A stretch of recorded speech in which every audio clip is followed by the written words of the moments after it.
I see that there's a lot of information coming out about telehealth that to help with rural or underserved communities. But the truth of the matter is, and Nick, you know this just well, and I'm sure everybody who's experiencing this podcast is going to notice that there's glitches. That's because I live in a rural area, and that is not a solution to everything. So we can't just assume that everyone has the same access. I can't transfer my spinal cord patient into a manual wheelchair so he can learn how to propel it. I can't, do fall training against an older adult if I'm not there to catch them. I can't, sorry, it's not a reality.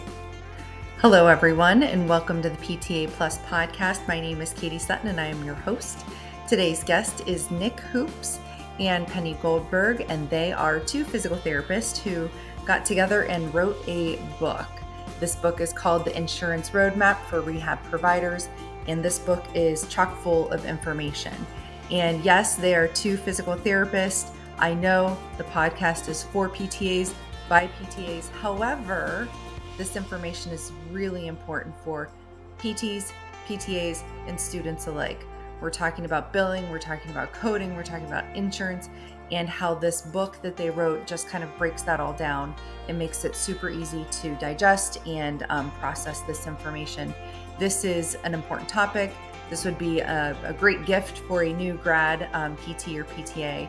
And so Nick and Penny, they tell us all about their book, how this came to fruition, and what the future plans are for this information.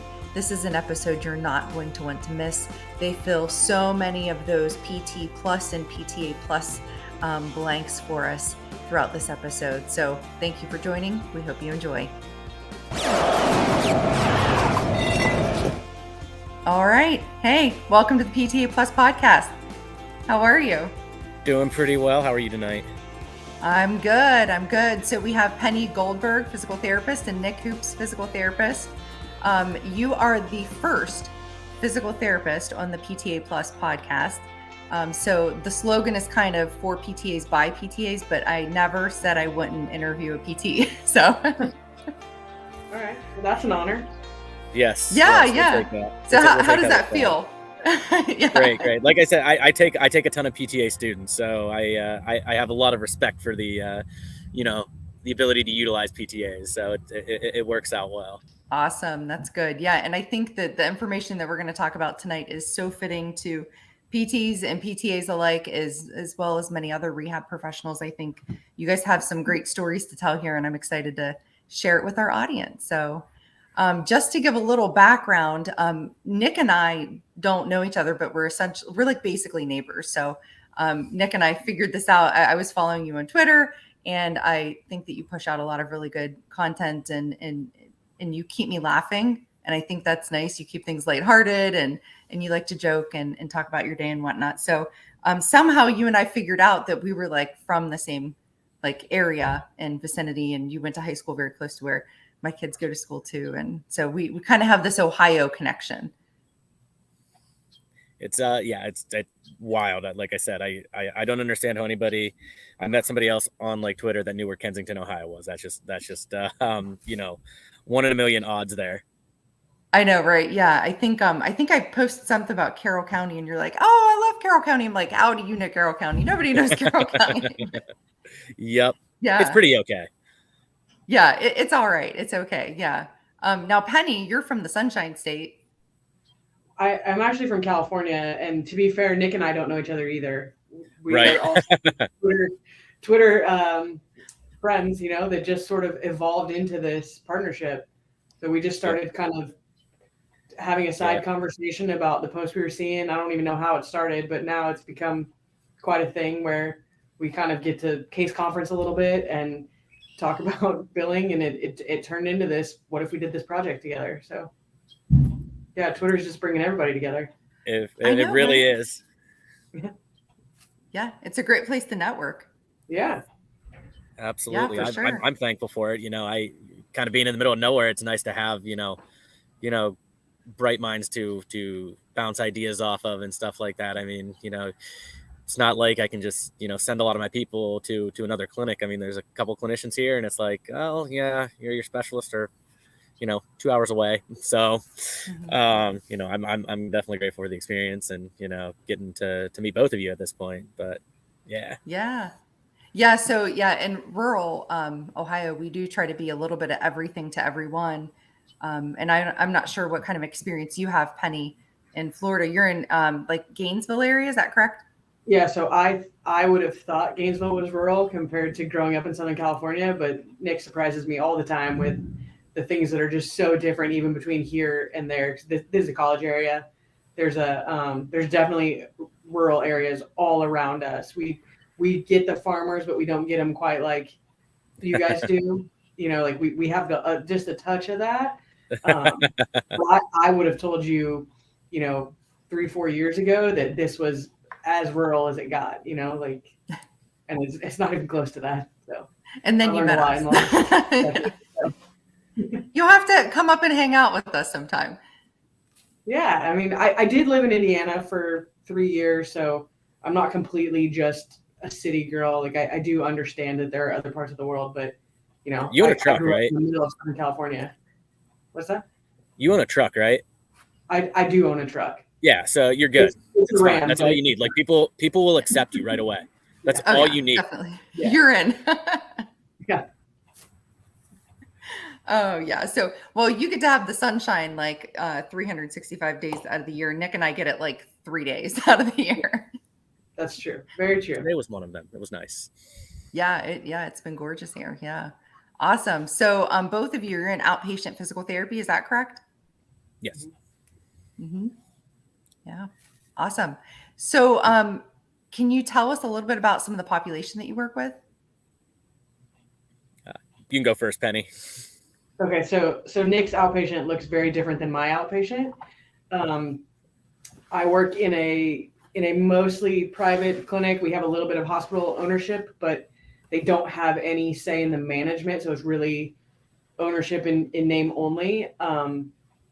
And we have kind of created a situation where everybody has an opportunity to be a visible expert. So I am the sports therapist. We have a therapist who sees pre and postpartum women who's just dabbling in pelvic health.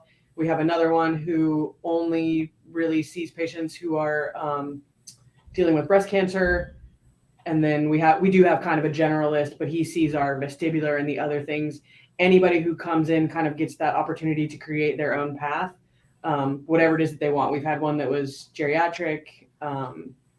Sports is the one that most people want, but and we will just kind of help nurture that for anybody who comes in. So for me, I predominantly see knees and shoulders. Our owner owns a 100,000 square foot gym that's connected to the clinic. So my population, even my older adults, are super active.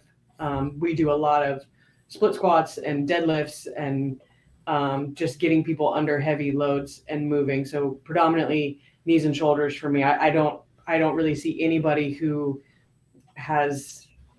I certainly don't see vestibular. I really don't see any kind of outpatient neuro. That I know what Nick's schedule looks like. Mine is like cake compared to his. So mine is just very much peripheral joints and people who are perfectly mobile on their own. Yeah, I wouldn't go as far as cake. You've got a pretty tough one too. But I see everything.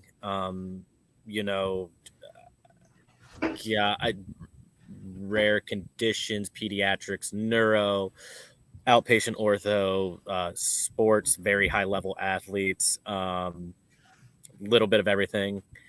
And, the youngest patient I've worked with is 9 days old. The oldest I've worked with is 100 plus. I've worked with people who are so deconditioned they can barely move. And I've worked with, up to Olympic gold medalists. So, there's really not an in-between. I've kind of niched out a little bit. I do a lot of our sports. I do a lot of ACL is a really big area that I've really tried to get more competent at because of how many we see. Pediatrics, I really do a lot of sort of spearheading those caseloads. Right now, our pediatric load is so high that I can't keep them. So I work a lot with our PTAs. We have 3 PTAs that I really rely on to kind of handle the overflow of those patients. I've got a lot of neurospinal cord injuries. I've got 4 or 5 on caseload right now. So, I really enjoy taking on complex cases for the area. And, I'm only one person. We really focus on one-to-one care. So my ability to, really lean on my PTAs to develop these plans of care is something that's been very valuable in my outpatient setting. And we're private practice as well. We're originally we're a physician-owned, independent physician-owned office. We're currently going through sort of a transition right now where my boss is sort of becoming like part owner and stuff like that. So we're, really progressing to like a physical therapist-owned clinic and, sort of expanding out. And that's kind of like sort of my setting. So a lot of similarities with, Awesome. a little bit differences. Yeah. Awesome. So, the name of this podcast, we call it PTA Plus Podcast. And the reason why we call it PTA Plus Podcast is because usually PTs and PTAs are more than just a PT or a PTA. And I think that is extremely clear with the both of you, with all the things that you kind of have your hands into. And Penny, if I'm not wrong, you're also an athletic trainer, correct? Yeah. Nick, is that the same for you? So not technically. That was my background. I was licensed for 4 years. I worked at West Branch for 4 years. I started the athletic training program there after they hadn't had one for like 8 to 10 years. Actually, their current athletic trainer, he graduated a year ahead of me from West Branch. But my license lapsed back and my BOC lapsed back in 2018. Ish. I just didn't see the need to continue to keep it up based on the fact that I likely wasn't going back into that. And there's nothing in Ohio per the Practice Acts that I can't do with an AT license that I can do with a PT license. So to me, it was just throwing away $250 every couple of years. So gotcha. I let mine lapse. So I'm not an athletic trainer, but that is a big part of my background. Gotcha. Yeah. So if you had to fill in the blanks with some of the other things that you are to fill in that plus part, Penny, I'm going to let you go first. So you're a PT, you're an athletic trainer, but what else? Fill in the blank for me. What else are you? What else do you do? It's so cliche, but my like overarching thing right now is that I am like a hardcore Pelotoner. I am like obsessed with it and all of the instructors. And I just really feel like it's such a special community that has like filled a need that I didn't know I had. And so I feel like it's become a big part of who I am right now, just as I kind of work on being a better human and a better therapist and, a better partner to my boyfriend and a better dog mom. And I just, feel like stronger and empowered every day. And so that it just has kind of become, I was always an exerciser, but now I feel like Pelotoner is a better description. I love it. Pelotoner. Yeah. I know Jimmy's a Pelotoner. I don't know if you are too, but there's a handful of PTs on there.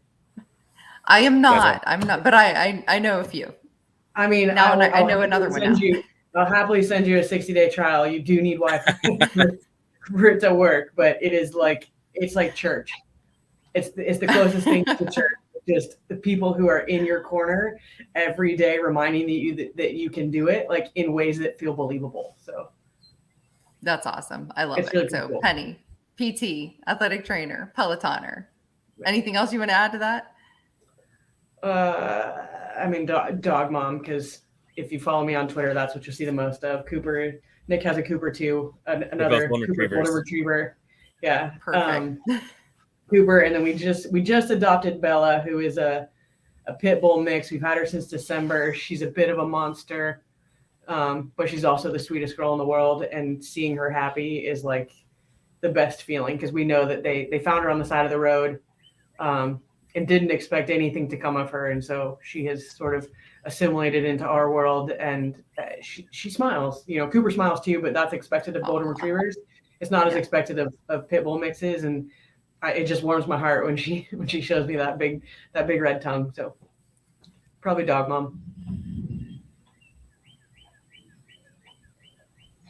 Awesome. Okay, Nick, you're next. What's your addition? What else are you? I want to jump away from the cliche. I'm a husband. I'm a father. Recently, in the past 2 years, came up with I've had 2 kids in the past 2 years, and those are usual ones. If you follow me enough on Twitter, barbecue pitmaster, craft beer connoisseur, a little bit of all of those things. But it's hard to be so cliche, but I've really It's been a week.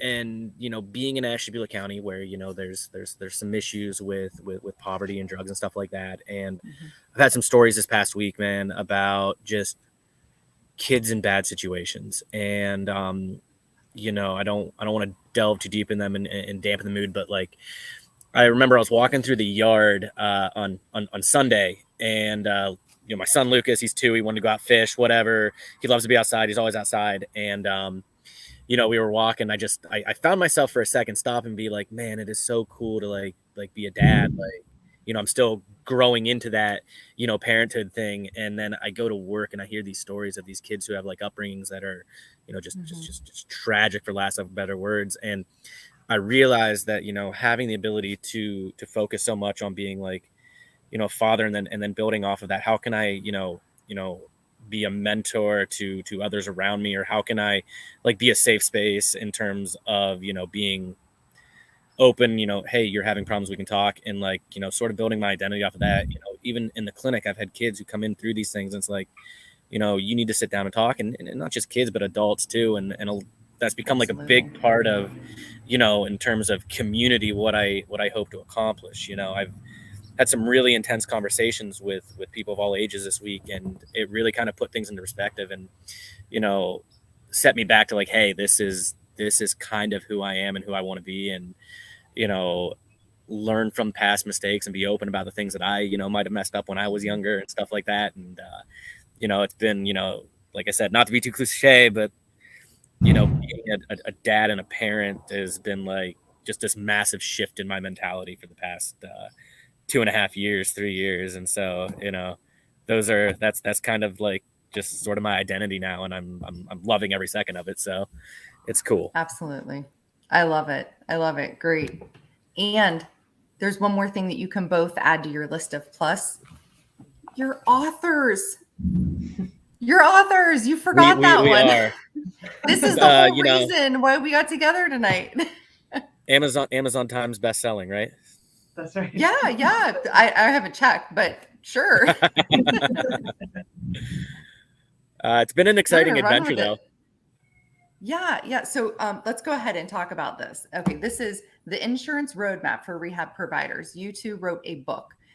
You have given us the ethical cheat codes, is the way I'm viewing this and thinking of this book. It's so easy. It's straightforward. I love this book. I'm going to recommend it to so many people, just because you've really tore down the difficulty of all of this billing and insurance and the providers, and you've just brought it down to like a level that I think anybody can understand. So where did this come from? How did you guys say, hey, let's write a book? You're in Ohio, she's in Florida. Like Twitter. Really the framework started from a tweet thread, like 2 years ago. And like Penny and I we have pretty similar thought processes with a lot of things. And I think that helps a lot. But we, kind of like we're joking, like, God, we need a book. We share our stories with like students, especially when we talk about students who've gone to clinical sites and they've been just, terrible experiences for them. And almost every student we've had has had one. And, it comes down to people don't understand, like what their license entails, what their, what power they have in these scenarios. And, we just sort of went back and forth, and then it got put on a Google Doc and we started sharing it. And one of us would write for a couple hours, and then like 2 weeks later, another one of us would write for a couple hours. And it got to the point where we're like, oh, like this is starting to come together. And then it like became a thing where we're like, oh, okay. And, it formulated into what you have in your hand now. And really, I never thought it would actually reach this point until probably about, I don't know, what do you say, Penny, like 6 months ago. We're like, oh, wow, this is like almost done. We have like a lot of really good information here. Like this might be valuable. Or at least we hope it is. And, a little bit of imposter syndrome as first time, like, oh, let's just put something out there. And, I think that's kind of like where it started. And, Penny can add anything else on where, she kind of came from with this whole concept. We got to the point where it was like the same things being taught over and over again in the clinic. I was answering the same questions via text message from, people who had left the clinic to go to PT school that were then on clinicals. Everyone was getting stuck in the same places. They were having the same problems with documentation. They were having the same, questions about, if it's this insurance, can I do that? And how do I figure out the minutes? And how do I know which code is the right code? And so I just started keeping a list of it, just very roughly, kind of in the back of my head. Someday I'm going to write a book about this. Someday I'm going to put this into a course where I'm going to do something, meaningful with it. And then we got to a point, there was, like Nick said, the ATs on Twitter mean very well in what they're trying to do when they try to show, how valuable they are to school systems, because they are valuable to school systems, but their calculations were way off. And so it was like, what if we created this resource that could help them kind of understand where they're going wrong in these calculations? And then also, if nothing else, could be a guide to give the students that we each have, so that we don't have to teach the same thing over and over and over again. If I could just say ahead of time, here's my handout. I never expected it to be 144 pages, right? It just sort of became the like, oh, today I had to answer this question for a student. So I wrote a little bit on prior auth, right? Like today I had to answer this question for a student. So I wrote a little bit on the PTA differential. And then, like Nick said, it started to take shape, and it started to have, distinct sections that then became chapters. I don't think either of us really expected it to get to this place, but I think we're both super happy it did. So Definitely. you gotta put something out there, right? You gotta put it on paper. Absolutely. And go to everyone else. So we got pretty good feedback. I think we both had, one or two people that were kind of looking at it on the side saying, yes, this is worthwhile information. You're going in the right direction. So that it was helpful to have a little cheerleader off to the side too, saying, this is valuable. What you guys are doing is going to be helpful. Right. Because it's definitely not the most exciting topic in the world. That's kind of tough. It's not like these are cool cases or whatever. This is insurance. Like it's boring. And we, mentioned that in the forward, but like, it just became something that, I think Penny hit it right on the head. We got these questions and you just put them down on paper, from the students. And that really just formulated where it grew to. So the insurance point is a good one too, in that, if you're following what was happening in the PT world during the pandemic, right? Like as COVID was happening and all of a sudden everyone was like, what if I just went cash-based? What if I started seeing people in their homes? And this big shift towards mobile physical therapy happened. And Nick and I were on the side of like, as much as we hate insurance, it's not going anywhere. So like, teaching students and new grads that they don't need to know insurance is doing them a disservice. So we kind of took this is still the current model, and learning the current model is going to benefit you, because even the patients that you see for cash in their homes still have insurance that they can then self-submit to. So you need to have enough of an understanding to be able to say, here's how you self-submit to Blue Cross Blue Shield. Here's how you can actually get this paid by your insurance. I'm just not going to do the work for you. Right. And in order to do that, you still have to understand codes. You still have to understand minutes. You still have to understand documentation.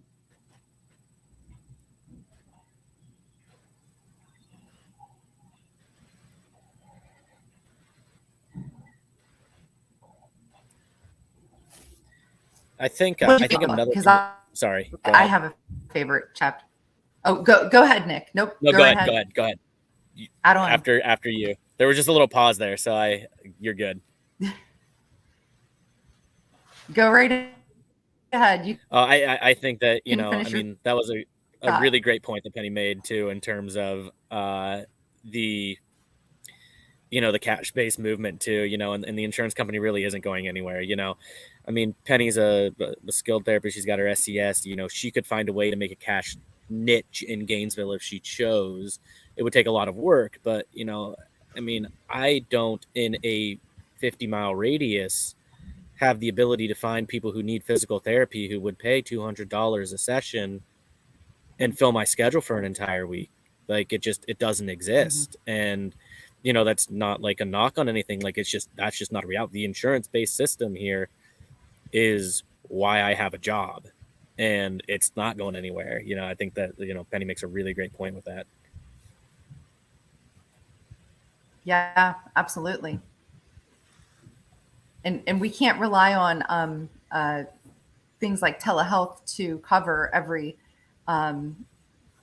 place as well. You know, I see that there's a lot of information coming out about telehealth that to help with rural or underserved communities. But the truth of the matter is, and Nick, you know this just well, and I'm sure everybody who's experiencing this podcast is going to notice that there's glitches.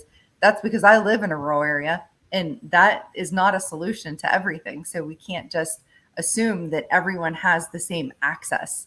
Yeah. I can't transfer my spinal cord patient into a manual wheelchair so he can learn how to propel it. I can't, do fall training against an older adult if I'm not there to catch them. I can't, sorry, like it's just, it's not a reality. Yeah. Systems exist. Yeah. Even in our, in my version of rural, people weren't interested in it. Like, I don't know who's telling everyone that this is what the patients want, but in our 700 visit a week, 2 clinic locations situation, we had 3 takers when we offered telehealth. Wow. And to be honest, 2 of them just really liked me and wanted to chat with me for 20 minutes a week about what was going on in their life. Like, I'm not kidding. We didn't go through insurance, so nobody has to get mad, right? They paid cash, but it was like legitimately like I just wanted to catch up with you, see what was going on this week, right? And the third one, all he wanted to do was show me what he had at home so that I could tell him where to put the pins and just make sure he knew how to do his home program. And that was it. The rest of them were like, nope. Either they came into the clinic or they said, we'll wait till it's safe to come back, So the people who feel like this is the future of physical therapy, I feel like aren't actually listening to patients. I remember specifically having a patient the first time they came back. I was like, he was doing great after total knee. I'm like, all right, man, you're doing good. I think we can work towards discharge. He's like, well, and this is a guy who had like a $40 copay. And he's like, can I keep coming? Like, I really just like getting out of the house to come see you. And I'm like, well, yeah, we can justify working on some more things, getting off the ground, whatever. But like, I think you're ready to, progress to doing this on your own. And, we had the exact same response. I mean, people wanted to stay in the clinic. It was, and we are also like Penny said, it's not something where like we're like hands-on. We're like not a super manual clinic where you need the soft tissue work and the dry needling. Yeah, we offer that stuff, but we're very heavy exercise based, just like they are. And people wanted that. So, I think that's a good point.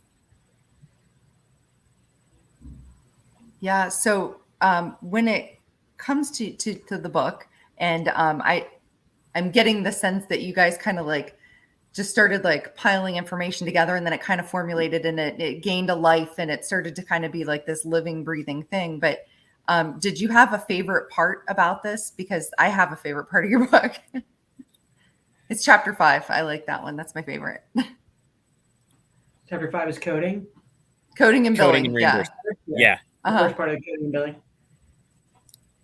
I think that's close to my favorite. I mean, I think there's a lot of value depending on the audience you're looking at. So like, I thought the first chapter was great. And I think that like first chapter is great for just people in the general public to understand. I thought chapter 5 was great in terms of a conversation that I've been vocal on and bothers me is, we talk about understanding your worth. And people don't realize how insurance reimburses. You see these bills, these absurd bills for, $1,000 or $2,000 for one code. And then what actually gets reimbursed. And then, even more so building off of that, well, how much is that a hospital getting reimbursed for the same code that the private practice is? And, how these are calculated with the Medicare fee schedule and Medicaid fee schedule and like actually seeing numbers. So like, I really thought that was a very valuable part of chapter 5. And, that was one of my favorites, but there's also, like I said, just depending on what you're trying to get to, medical necessity was another big one. You don't just do things because you can, just depending on what audience you were really trying to target out. But, yeah, I think I'm pretty similar with you, but, I kind of go back and forth on, depending on my mood for the day. Yeah. So Penny, how about you? I'm on the other side. I really like the documentation stuff because I feel like it is such a burden to so many people. And when you really just break it down to what actually needs to be there, when I'm teaching it to students, I just see light bulbs go on of them being like, okay, this is what they were trying to explain in school. When I just say, I need to be able to list out your impairments from your initial eval.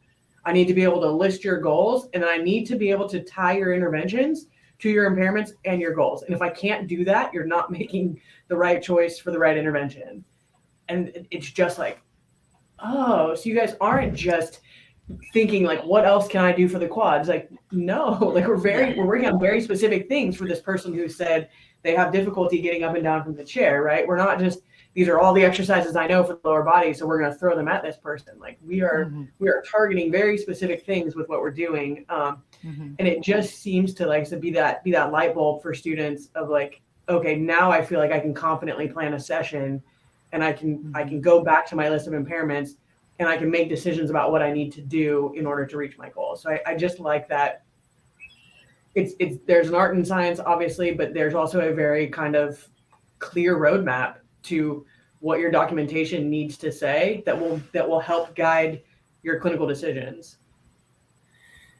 And I think that's huge, especially in terms of like, because I take so many PTA students. Like at our clinic, our PTAs have pretty open, plans of care. Like we're pretty lenient on supervisory, stuff. Like you guys can add stuff if it makes sense and it's safe. And, making sure that your documentation identifies the impairments. Why are you doing what you're doing? And that's something that I pound home because, in my setting, I do a lot of treatment. I have had, it's Thursday, I've had 3 evals this week. I treat a lot. Our PTAs treat a lot. And I want the PTAs to be able to utilize the same, thought process that I am in terms of clinic, because there's a lot of clinics out there where the patient will see the PT and then never see them again. Or in home health, the PT comes in the first time and the PTA treats every other time until discharge. So, having the ability to understand progressions and what impairments and how to progress and address those impairments is hugely important to, the PTA profession if we really want to talk about, increasing quality of care and what we do as physical therapists and physical therapist assistants. Yeah, agreed. I think that's great stuff. Penny, do you have anything else you want to add? No, I just want to tell Nick that I had 3 evals today. I had 0. I don't know how many I've had this week, but I know I had 17 last week. I had none today. Oh wait, no, I had none today. Yeah, it was Wednesday. I had 1, and I don't have any tomorrow. I have 3 tomorrow, and I only work 6 hours. Oh, you want to trade? You two are amazing. There's different settings. Let's just telehealth. And I still see the follow-ups. Although, like Nick, our PTAs are the lifeblood of this clinic. We work in teams. So at an eval, my explanation is we work in teams. This is Drew. He's my teammate. He's awesome. He has his own license. He can do everything I can do except in a first visit. Depending on days and times, you might see him. And everybody in this clinic, is perfectly content. It is seamless between seeing a PT and seeing a PTA when it comes to treatment. So, we are very similar in that, we feel like we have the cream of the crop when it comes to PTAs. Laying that foundation. Yeah. Teamwork, communication, get it right. Yeah. It can be a beautiful thing. Yeah. That's right. Yeah, absolutely. So what kind of impact do you hope that this book has? Like if you can look a year down the road, 2 years down the road, like what kind of impact are you hoping that you have from this information that you've put all this work into being put out there? I'm gonna let Nick answer this one because his wife had a beautiful answer to it. Do you remember what he said? What did she say? I forget now. Something to the effect of like, if you help even one patient. Oh, that's right. Yes. I remember. So my wife just read the book for the first time, went to Nashville last weekend. And it was the first time she's even read it. So this was before she even read the book. But she said to me, like, once we I was kind of talking, she's like, so how's it selling? It was like the first weekend. I'm like, I don't know. Like, I mean, like we sold like 30 copies in like a day or two. Like, I think that's good, but I don't know.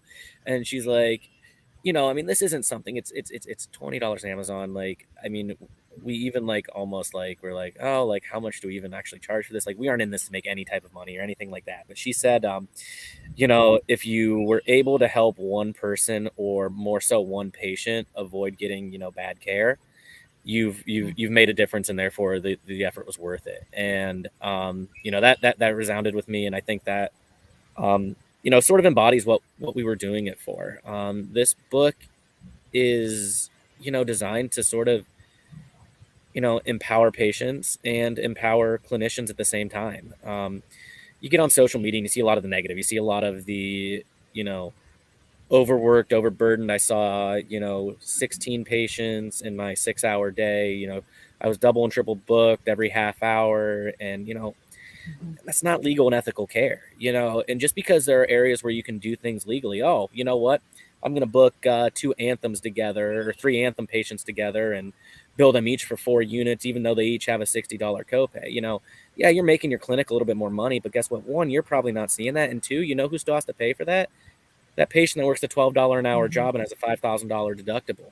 And then they're getting a bill for your clinic for, you know, depending on what setting you are, anywhere from $600 to $6,000.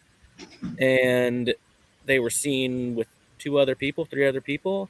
You know, when we talk about quality, yeah, you can see 2 patients at the same time and provide quality care, but, you know, what are you doing for that person? Are you really being ethical? Are you really considering the whole patient?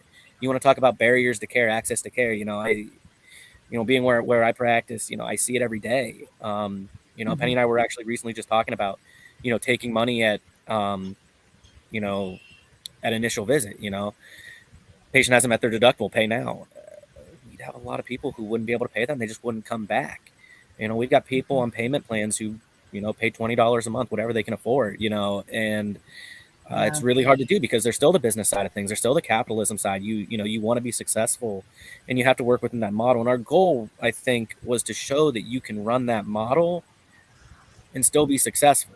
You're not going to be a millionaire, but, you know, you can find a way to make it work in a lot of settings. And, you know, to me, when we talk about the reimbursement issue as a whole, we're not going to show our value to insurance companies until we really start showing it to ourselves and show that we value, you know, our colleagues and also to our patients, that we value them more than just a number on an item line, which is what they unfortunately are becoming in a lot of these big box corporations. And, you know, I'm not even just big box, but like private practices around here do it too. It's just, you know, we have to take a really hard look of self-reflection to, you know, recognize where we're failing and why we're in the situation we're in when it comes to reimbursement. Yeah. And you can still feel good at the end of the day about what you provided. Yeah. And I think that was the point is, you know, this felt, you know, I complain about this stuff all the time. This felt like taking an actionable step. I didn't know what the best thing that I could do was as a single staff PT. And, you know, talking to Penny, you know, we're like, you know, this is at least actionable. We showed that we've tried. And I mean, I have to give Penny all the credit in the world. She has emailed every single PT and PTA program director in the country. And that list doesn't exist anywhere. She pulled it all from the APTA website. Like, the amount of work that she put in for us to get this out there, because we want new grads and clinicians to understand this and see this stuff and realize that, you know, you have power with your license. And, you know, I can't speak enough to the amount of work that she put in to be able to accomplish that. So I think that, you know, ultimately really embodies the vision of the book anyways. Yeah. I mean, it just needs to be in the right hands, because I think it's information that, at least what I see with the PTAs in my clinic, is that it's knowledge that they're thirsty for. You know, we talk about this stuff a lot at staff meetings. You know, like Nick, this clinic is not PT owned. It's owned by a businessman who owns the gym. It's run by a businessman who has no real background in PT. So we talk a lot about numbers in my clinic. We talk a lot about revenue per visit, units per visit, you know, units per eval, different payers, who's paying what. Like, we talk about it a lot, and we still manage to do it in a way that feels good, right? Where we're not punishing anybody. We're also not bonusing anyone based on those numbers in any real way, right? We are celebrating victories, but we're not telling people we're not giving people any reason to do anything unethical. But every single time we have a staff meeting and we talk about billing, coding, documentation, it's the PTAs that come to me afterwards and are like, oh my God, that was great. Thank you. Like, I have all these questions. I saw this patient. This is what I did. How should I have built that? Like that. I don't know much about PTA programs. We take PTA students, but we have PTAs that are their CIs. So I don't necessarily get to know the intricacies of their program. We have a local program in town that we predominantly get students from, but it does seem to be a piece that's missing. Right, like, at least into that depth that they've learned, on their clinicals from somebody who probably also was never taught it, at any sort of in-depth level. So we've just been working really hard to, like I said, get it into the right hands. The program, I would have gone with the clinical education, but that list doesn't exist anywhere. So at least the program directors was a list I could get. And to be fair, I have 37 left to email, but I have 350 down and 37 PTA programs left. Amazing. But it's incredible. That's all Penny too. I give her 100%, credit for that. She's been amazing with this stuff. We've had a super positive response from the PTA side of things. So that's awesome. That part has been exciting. Yeah. Because I think just like insurance isn't going anywhere, even though sometimes it feels like it, I don't think that PTAs are going anywhere either. Even though everybody kind of felt like the decrease in reimbursement was going to cause a problem, I don't think it's caused the problem that a lot of people thought it would. I haven't seen or heard very many people, even in the outpatient setting, losing their jobs, right? So every PT that I talk to is still in a clinic that has PTAs, and I think this knowledge is power. I don't want to say too much about it because it's my plus point for the end, but okay. there's a big reason to know this stuff that I think can be helpful. So yeah, and I think that this is exactly the value of clinical education, and I say this to students all the time, because there's always that moment they're like, I don't recall going over that in class, or I don't recall hearing about that, and it's probably something that went over, but there's just so much information. This from PT school, you get so much information that things that aren't important at that moment get pushed to the side, and then all of a sudden it's boots on the ground. They're there with you. And they're looking at this going, I have no idea what to do with it. This is that real life experience. They're finally getting to put their hands on something tangible that's real, versus talking about CPT codes and what does that even mean in class, and billing. But I don't even know. I've not even seen a real human patient before, So I think that that's the value of clinical education, is that boots on the ground. You're the hands and feet of the profession, teaching those students those real tangible things that we just simply can't always get from that academic didactic part. I think Penny has mentioned this a couple of times, but like she's talked about how this is something, and when she mentioned it, I felt like I had the same experience. It's something that in education you get told it, and then it's kind of like this will be reinforced on clinical, and you'll understand it once you get out and go on clinical. And I think there's a disconnect here between clinical practice and academia, where you're either in a situation where you're at a volume-based clinic and you don't do any of that because it all gets outsourced to these random billing things. I had a former student tell me the other day, her billing gets outsourced, and all they do is TE 97110. Everything gets billed as 97110, regardless of payer. Like, hold up, no, hold up. That's not even remotely ethical, and I'm questioning the legality of that. But I know Penny's talked about she's heard from people who do seminars on some of their practices. I think it's the saying is, it's not to the law, but it's in the spirit of the law, or something like that. We don't follow the letter of the law. We follow the spirit of the law. Yeah. It's not how laws work. And this is what the students are exposed to. They say, so they're like, oh, they must know what they're doing, and it's not true. Most clinicians don't really do this. I'm one of the few. We're pen and paper charts, so I'm writing in each code, circling the code, writing how many minutes for each code, every patient 8 times a day. If I've got a double book, which I occasionally have, I've got to split them. I had a very busy afternoon yesterday. We had a couple patients show up late. They went to the wrong place.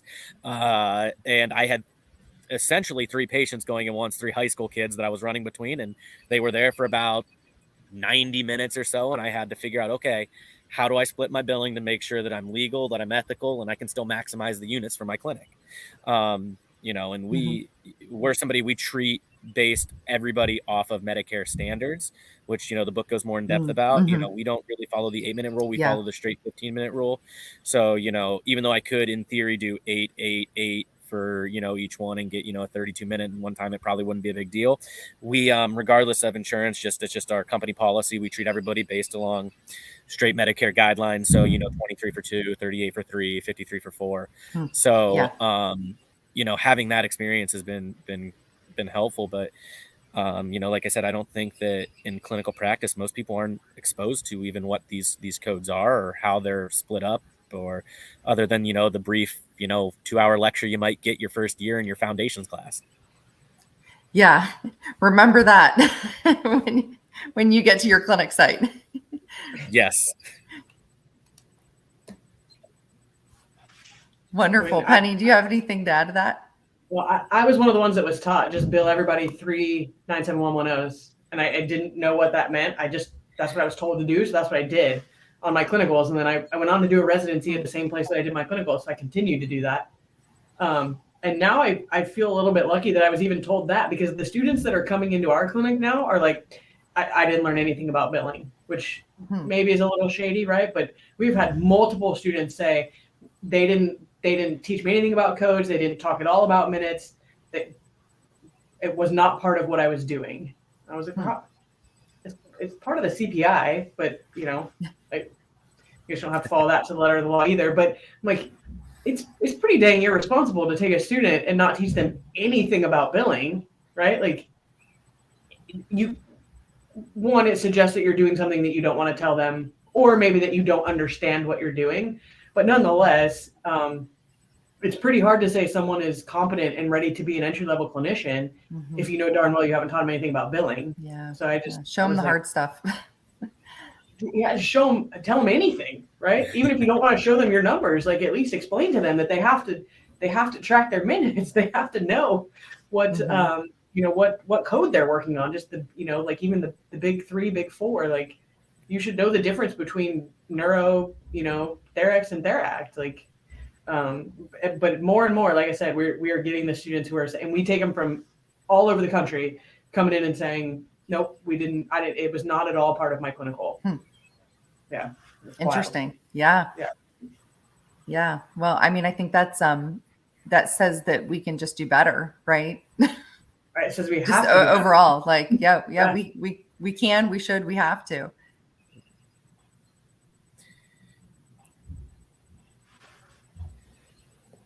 Yeah, Nick, were you going to say something? No, my dog just walked past me, and I was like making sure that he wasn't like trying to jump into my screen.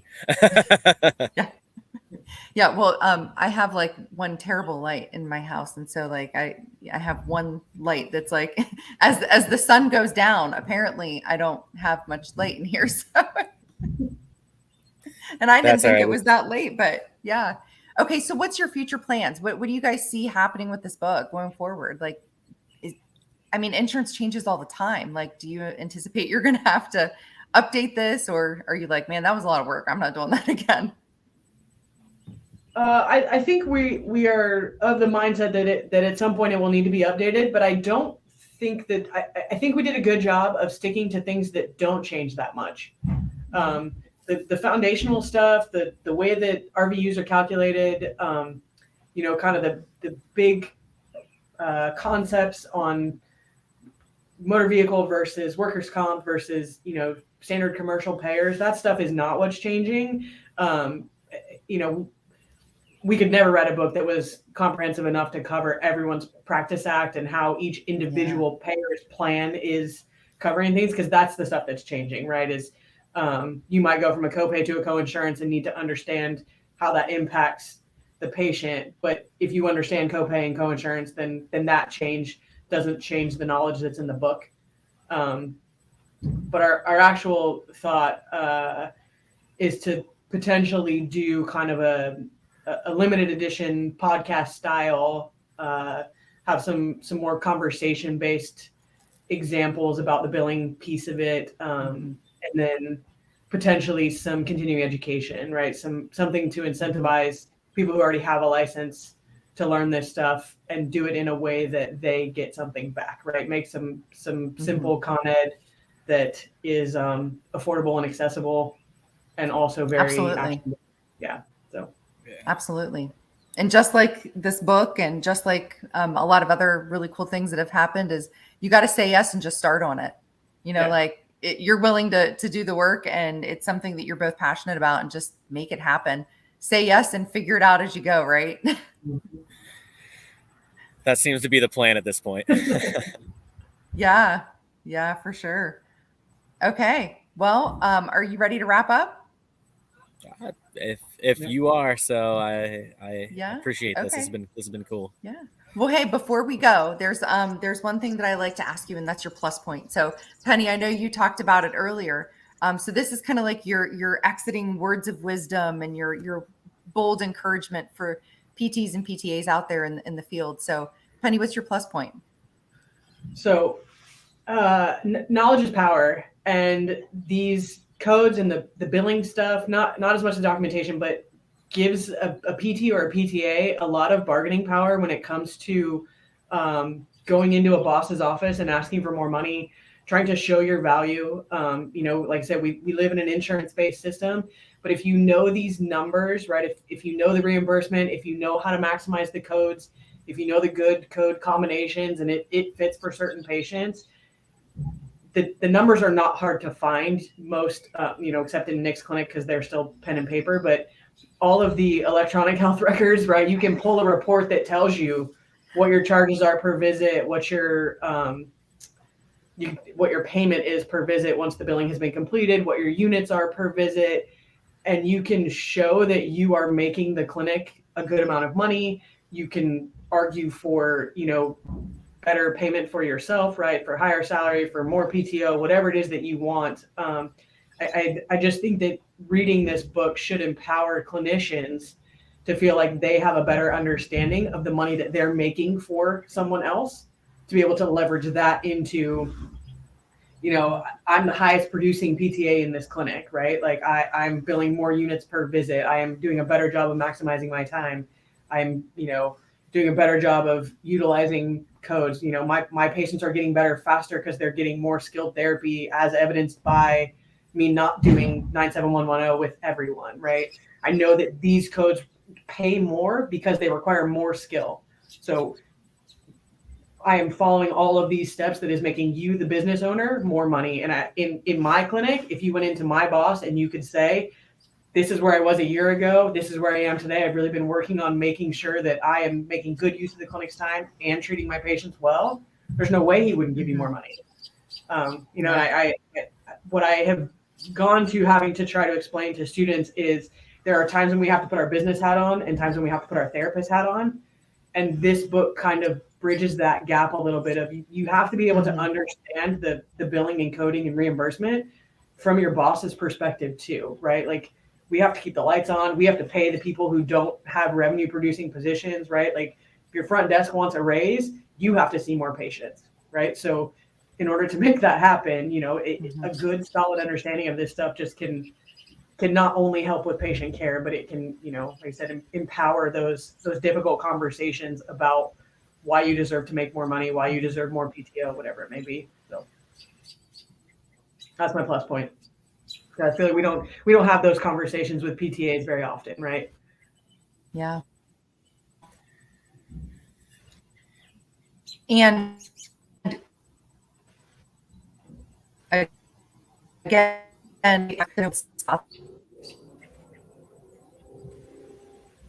sorry, I cut out there. A little bit there. No, that's okay. You're up next. Are you ready? Are you ready for yours? Your plus point? Yeah. I mean, actually, mine kind of it sort of branches off that, because everything that Penny just said is in my opinion very, very important, and one of the reasons we did this. I'm just as tired of seeing people who are choosing to complain about oh, I had to see, 10 patients, but I'm not getting paid six figures. Like, well, do you know how much you're making? Like, what did you do? And, you know, then you see people who are seeing 20 and 30 patients in an 8-hour day and are triple booked on the end. And, my plus point comes back to, to build off of what Penny said with the knowledge is power standpoint is you are responsible for your own license. You commit fraud. I mean, look at Hurdle and Brown up here in Erie. You commit fraud, guess what? It's your license. The company's going to pay the fine. They're fine with that. You just made them, couple $100,000 with fraudulent billing. They'll pay the fine. You'll never practice again. And, clinicians have to take responsibility for that, saying, well, I need to have the job, or, well, they're making me do this. No, they're not. They need your license to bill. And if we get enough people to collectively say, no, I'm not going to do this anymore, we can start to facilitate a change.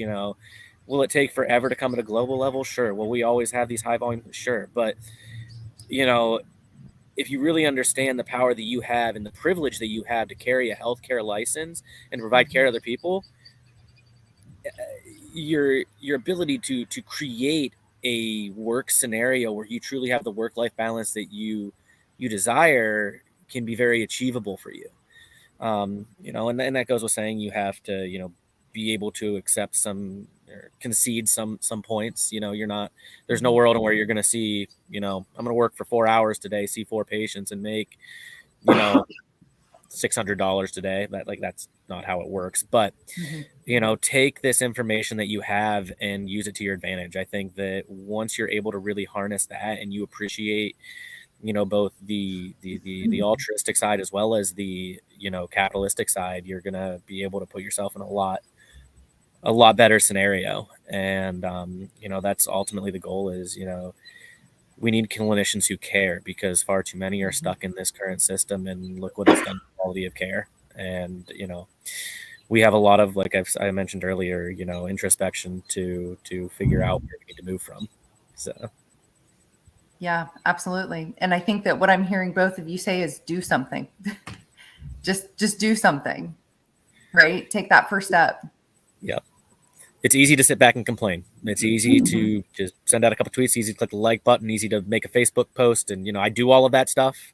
I did not feel like with one of the things that I feel very passionate about, I was doing anything to make a difference. And,